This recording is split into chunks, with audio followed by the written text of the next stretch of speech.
It's the Magic Untapped Podcast on magic-untapped.com, YouTube, and your favorite source for podcasts.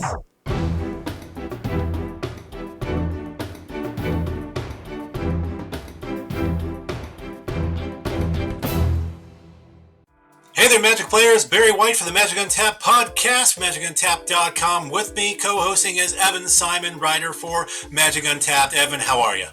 I'm doing great. Yourself? No real complaints. Zoom, where we record this, is being Zoom, but otherwise we're doing fine. And, we got one heck of a show going on today. We got some Modern Horizons 2 to talk about. We have the end of the Magic Pro League we're going to chat about as well. We also have in-store play resuming and a special guest, Meryn MTG, a Twitch streamer and YouTuber, going to join us later on in the program. Are you excited about this? Very excited. All right. Before we get started, just a shout out and a thank you to a Patreon subscriber, Lino Hernandez. Appreciate your support. Thank you so very much. But hey, Evan, Modern Horizons 2 coming out very soon. Spoilers, got a couple cards already been spoiled, more coming up in the very near future. What are your expectations for this set? I mean, it's only the second really straight to modern set they're calling it, after, of course, Modern Horizons the original. But I'm both excited for it, and just from some of the cards I've seen, it's like I think they could have picked a few better ones. But you know what? Let's just see how it all works out. Well, Evan, not a whole lot's been revealed yet, but something that has been revealed that I know a lot of people are really high on right now is the fact that the enemy-colored fetch lands are going to be coming out in this set, not just with the normal standard frame, and if you're watching this on YouTube, I have it on screen for you right now, but also in these cool expanded art frames, which has the normal art, but stretched out. And then in addition to that, we have the old school Magic the Gathering frames, your pre-8th edition frames. So those legacy players who play a lot of fetch lands will have the old card frame to go along with a lot of the, old cards they have in their deck. And I know people are really big on that. Another cool card that's been spoiled is Urza's Saga, the card, not the set.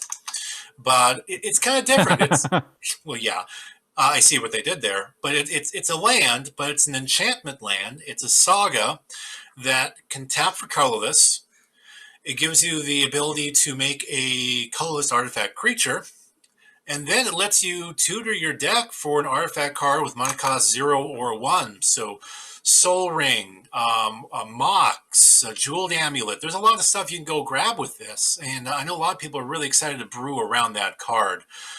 Anything of the cards that have been revealed, though, that have called out to you? I just want to see what the other cards are going to be. That's the thing. There's another card I do want to call out too. Actually, one is they're finally bringing Counterspell into Modern, which I got 30 copies of that in my box, so I want to see what happens to that on the finance side. But there's an artifact I want to like called Brainstone. Have you seen this? Yeah, I did see it briefly. I mean, I guess it can work. It's a 1-drop artifact, 2 untap, and it basically casts Brainstorm, where you draw 3 cards, put 2 cards from your hand back on top of your library. I don't like the fact that this is ultimately a 3 mana thing to do the effect between casting the artifact and then paying the activation. I don't know. It just feels like Conch Horn from Fallen Empires all over again. It doesn't excite me at all. Now let's go down right. Now let's go down the speculation. Mark Rosewater just gave a few teasers a couple days ago, and let's see what you think about some of these here. I just picked a few of them. So one is a legendary character best known for having his name on a powerful card that has been banned. That character will finally get a legendary creature card. Any thoughts in your mind on who that might be? I'm trying to think who doesn't have a card right now. I'm sure there's like one name that sticks out, but like I was looking at this earlier. Who do you think it is? How about that? I got a name that sticks out. I'm really thinking. I've seen a lot of names tossed around, and I'm actually thinking it's Torok from the card Hymn to Torok, Torok's Gate, and whatnot. And Hymn to Torok is a card that is banned in Pauper. And at one time, it was banned in Type 1.5, now Legacy. And there's not a Torok creature card at all. It's just a name in Legend, if you would. So we might get a legendary creature named Torok. Who knows? Well, it's all the check marks. Yeah, it checks the boxes. That's for darn sure. Moving on from that, we have a Future Sight mechanic is going to be reused for the first time, and there were a lot of mechanics in Future Sight that still have not been used since, like Grandeur, like Poisonous, things like that. Do you have an idea of something you might want to see from those Future Sight mechanics? But you named one of the ones I liked, Poisonous, because it has to do so well with green. So I think I'm going to go with that one. And it's a way of kind of having infect without having infect, because people are really either on one side or the other of the coin when it comes to infect. Another one of Morrow's is a character that first appeared in a Magic novel, finally becomes a legendary creature. And there are so many of those. But for some reason, my heart says it's a character named Grizzlegom, who was a part of the invasion cycle. He was a Minotaur from Hurloon, who was a commander for the coalition forces against the Phyrexians when Phyrexia invaded Dominaria. So, for some reason, my heart says it's going to be Grizzlegom. Might as well be.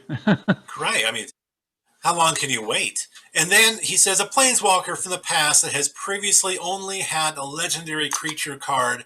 And we already kind of have a hint on who this might be. Those of you on YouTube, Evan, if you look at the background, you'll see the Modern Horizons pack that has a guy wielding a sword.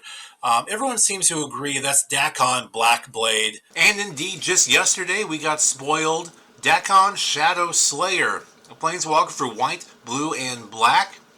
It says it comes into the battlefield with a number of loyalty counters on them equal to the number of lands you control. It's +1 of Surveil 2. It's -3 as exile target creature, and -6 you may put an artifact card from your hand or graveyard onto the battlefield. It's a very intriguing card. I'm not quite sure what kind of play it's going to see as of yet. Of course, we still don't know what's going to be coming into the rest of the set, but it is a thing. And Evan, you know what is no longer a thing? Oh, I think I know where you're going. Yeah, the Magic Pro League. 2 years into it, gone, kaput. Only 2 years. Only 2 years. And this is what replaced the Magic the Gathering Pro Tour, which had been around for, I don't know, decades? 2 years. Mid-90s at least. Yeah, late 90s maybe. Is this a good thing or a bad thing in your mind, Evan? I mean, did you even watch the Magic Pro League? I did, believe it or not. But leagues come and go. Different tournaments come and go. This is just another iteration of that. It seems like it's kind of like a thing, like they're going more digital. Partly due to COVID, but partly due, it's a world event.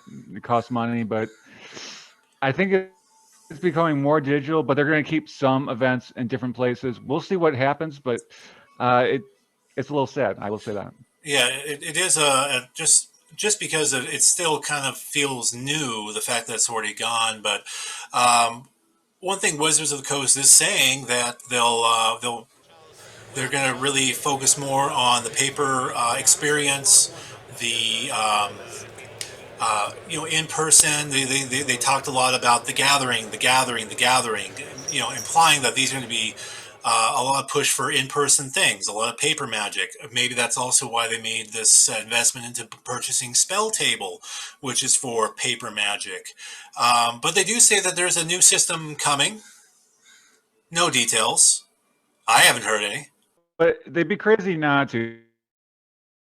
When they're, in a big city like Seattle or wherever, people like doing that. So I think they'll at least keep some of it, Yeah, and I do miss it, but thankfully in-store play is resuming.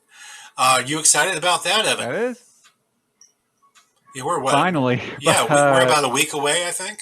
I think so. COVID's clearing up. I think there's gonna be like mask regulations and things still. And you know what? That's fine. But there's just something in in-store play that's just special, and that's coming back. So It's all coming back. It's all coming back to me now. No, sorry, a little Celine Dion. My wife loves that stuff. Is there a specific in-store event or type of event format that you're really looking for? You're really jonesing to play again, Evan? Crack open some new packs, make a deck out, make your own little deck out of that, play it. That's my favorite thing. Yeah, some sealed and some draft. It's been so long since I've done an actual paper draft. I don't know if I'll know what to do with the cards anymore. But do you have any concerns, though, with in-store play opening back up? I mean, I'm playing Magic. I mean, COVID is still a thing, though. Are you worried?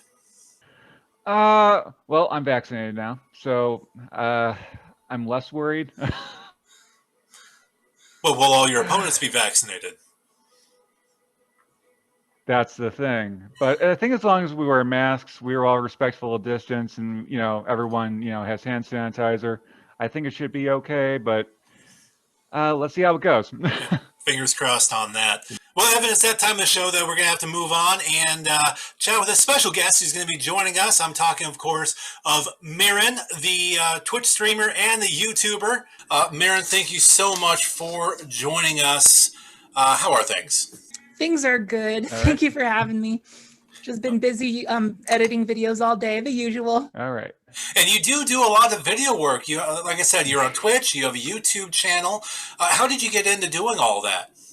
It was always my dream ever since 2012. It's been a long time dream of mine to be a YouTuber. I haven't been able to start though since January of 2018, because that's when I finally came up with the money to actually buy a computer. And so immediately the week I put it together is the week I started YouTube, because it's like my dream is finally happening, and I gave it 110%, and today it's my job. So I did it. Yeah, you really wasted no time there. Like you said, today it's your job. It's your 9 to 5, if you would.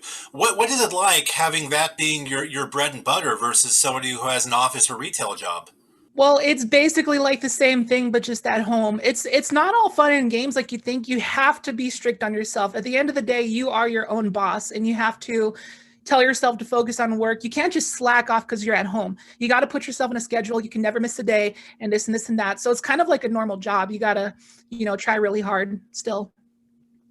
And for somebody who might be just starting out or thinking about trying to do what you're doing, what's some advice you might have for somebody trying to get into the game, the streaming game and the YouTube game? Okay, so the biggest advice I give to people trying to make content creation their job is never miss a day. Always follow your schedule.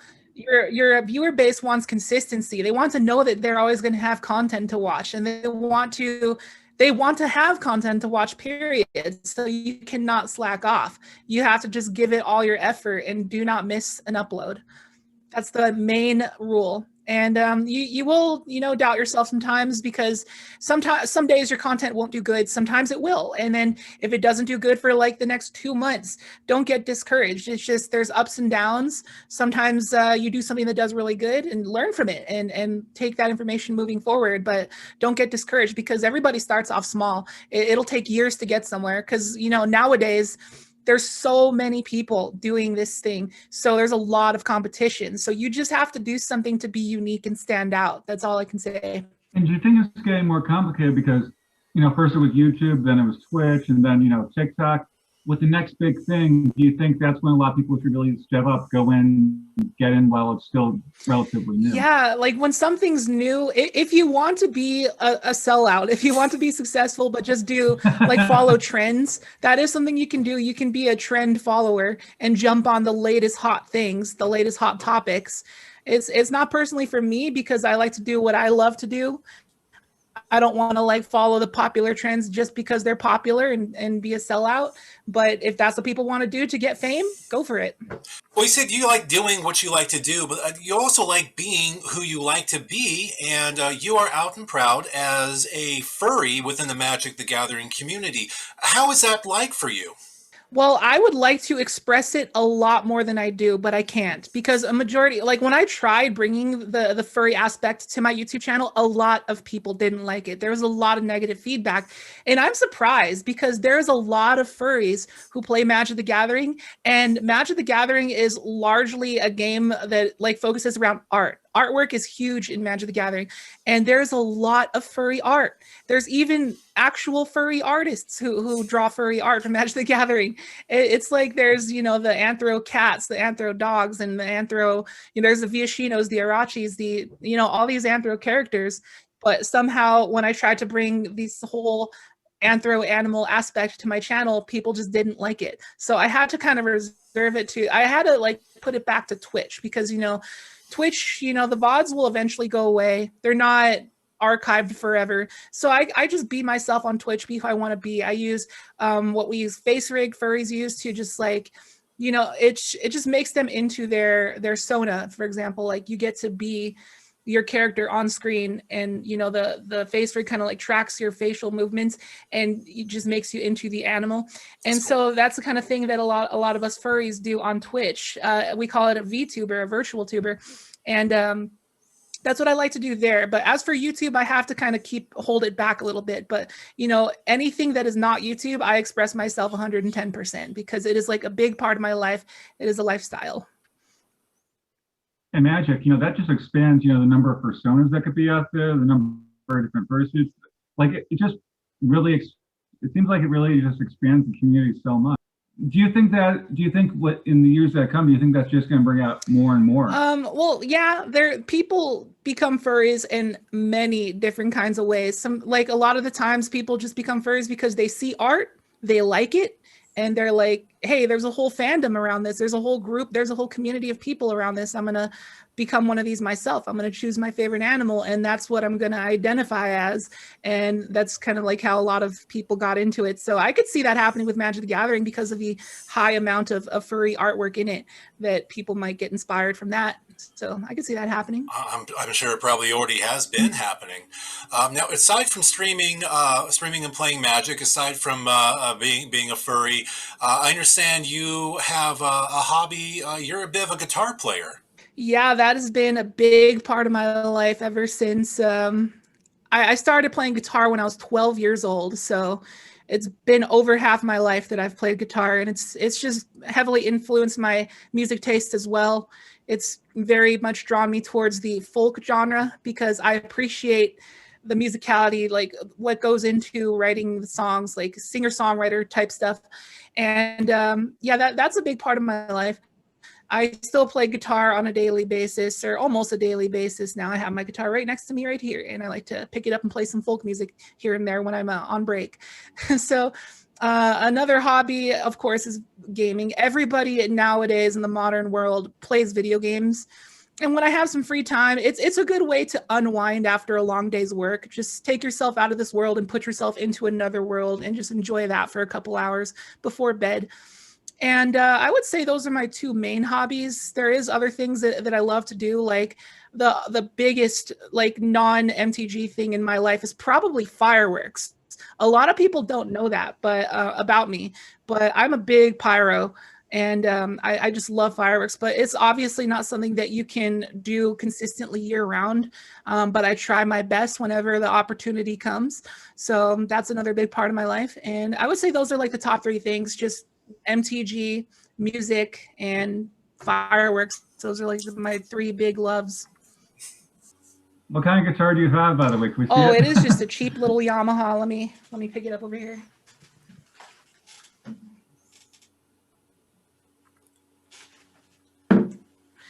That was probably very loud. This is just a hand-me-down Yamaha guitar that like I have another one in the closet, but you know, a string on it or a couple strings on it are not doing too well. I need to replace them, but I was too lazy, and this one was sitting out, and I was just like, screw it, I'm using this one for a while because replacing strings is annoying. I know. I got some right here in a package. I haven't even opened them yet. Oh, I can't stand stringing my guitar. Well, Meryn, I mean, Magic streaming, that's fun. Playing the guitar, that is awesome. I wish I could play. I own a guitar. I can't really play. But in addition to bringing you here to chit-chat about that stuff, we also brought you here to play a game we call Magic Related, where we ask you some questions that are Magic related, though not necessarily related to Magic the Gathering. Are you ready? Yes. Okay. We are going to ask you some questions about the movie Magic Mike. So here we go. In the 2012 Oh, no. film, yes. In the 2012 film, Magic Mike, it's loosely based on a true story. Which story is it? A. It's based on Channing Tatum's experience as a male exotic dancer before hitting it big as a movie star. B. It's based on director Steven Soderbergh's college roommate who was a male exotic dancer to help pay for college. Or C. It's based on a dream that writer-producer Reed Carolyn had while on vacation at its parents' house over Thanksgiving. It is easily A, but I didn't know the last part of A where it's like it's before he became a movie star. I didn't know that was the whole thing of Magic Mike. But yes, I know it's the Channing Tatum thing, so I'm gonna go with A. Definitely A. Tatum said he stripped for about 8 months when he was 18 and living in Tampa. In an interview later with Moviegoer, he said, "If you're going to do something stupid, when you do it when you're young, it's not something I'm proud of, but it's not something I'm ashamed of either." Question 2 for you, Meryn. That's very inspirational. It is. Question 2 for you. Sometimes a movie role sticks with you way after shooting has wrapped, and that's exactly what happened with one of Magic Mike's main cast. What happened? A. Despite it now being nearly a decade after the movie's release, star Channing Tatum still gets offers from male strip clubs to be their featured male dancer. B. Matt Bomer, who played Ken in the movie, incorporated some of his erotic Magic Mike dance moves while out at the dance floor at his sister's wedding. Or C. After wearing a lot of thongs during filming, thongs are now the underwear of choice for Matthew McConaughey, who played Dallas in the movie. Oh man, those are all good ones. Knowing how humanity works, I would probably say A, because I know that people would be like, "Yo, we like the way you look. Get over here." But that one's a little too believable. I would go probably with the Matthew McConaughey thong one. Okay, well, it actually was B. What was B? But yeah, it was Matt Bomer, who played Ken in the movie, incorporated some of his erotic Magic Mike dance moves while on the dance floor of his sister's wedding. Oh, that's a good one. I wouldn't have guessed that one, though. That's probably would be my last answer. Let's see if we can make this 2 out of 3, Meryn. It is not uncommon with popular movies. There was an official rewrite of Magic Mike. Who wrote it? A. The Tonight Show host Jimmy Fallon had children rewrite the script, despite the kids having no information about the movie except for the title. B. Ever the fan of risque movies ever since watching the 1997 British comedy The Full Monty, Prince Charles wrote his own Magic Mike fan fiction, with Charles taking up the role of Mike. Or C. Comedian Gabriel Iglesias, Fluffy, who was part of the Magic Mike cast, wrote a parody script about a geeky male stripper called Magic Mike the Gathering. No, it is definitely not C. I know he was like called up to be a part of that movie. I saw the comedy skit, but I don't think he had any part in writing it. So I'm going to have to go with A. Final answer. Final answer. You are correct, Meryn. Tatum and Fallon then improvised it on The Tonight Show, which involved a dramatic reading of the scripts that children's had drafted, including many innuendos that may not be considered kid-friendly. So there you go, Meryn. You got 2 of 3. Yay. Yay! All right, thank you so much for joining us, Meryn. And, of course, keep an eye out on Twitch and on YouTube for more of Meryn's content. Thank you. I guess I should say how to spell it because it's weird. It's MERYNMTG. That's how it goes. Spelling Thanks does for having count. me. Bye, Meryn. Well, that was fun having Meryn join us, but now it's time for some winners and some losers. Of course, this is where we talk about the top 3 gaining and losing cards over the past week in Magic the Gathering, and let's talk about those winners first. In third place, we have Reprocess, a rare from Urza Saga, went from $3.30 to $8.99. That's an increase of about 172%. Followed that up with Owl Familiar from Starter 1999. This one's an uncommon.